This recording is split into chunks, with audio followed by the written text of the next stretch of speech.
पहिली तर मागणी आमची अशी आहे की दिव्यांगांच्या स्वयंरोजगाराचा प्रश्न फार मोठा आहे। महापालिका अधिनियम 66(1) मध्ये 5000 लोकसंख्येला 2 स्टॉल देण्याची तरतूद आहे। आमचे स्वप्नील पाटील ठाणे जिल्ह्याचे प्रहार जनशक्ती पक्षाचे अध्यक्ष गेली 4 वर्ष दिव्यांगांच्या प्रश्नासाठी लढत आहेत। 4 वर्ष ही मागणी करतोय आम्ही की दिव्यांगांना स्वयंरोजगारासाठी स्टॉल द्या। प्रत्येक वेळा वेगवेगळी कारणं दिली जातात, आचारसंहिता, कधी निवडणुका, इतर कारणं देऊन दिव्यांगांना जो मूलभूत प्रश्न आहे स्वयंरोजगाराचा त्यापासून डावललं जातं।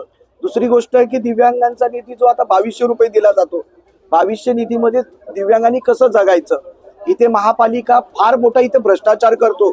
800 रुपयाची काठी येथील महानगरपालिकेच्या कर्मचारी अधिकाऱ्यांनी 12000 रुपयाला घेतली आणि ते महापालिकेने मान्य केलंय की इथे भ्रष्टाचार झालाय। पण आता वाट कशाची पाहतायत?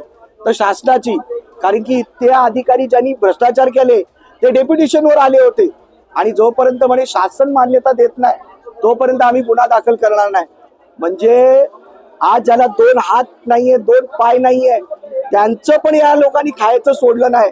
या अशा भ्रष्ट अधिकाऱ्यांना आज आम्ही धडा शिकवण्यासाठी माननीय बच्चूभाऊ कडू यांच्या मार्गदर्शनाखाली इथे आज मोर्चा घेतलेला आहे। जोपर्यंत आम्हाला ठोस निर्णय मिळत नाही तोपर्यंत आम्ही इथून आज हलणार नाही।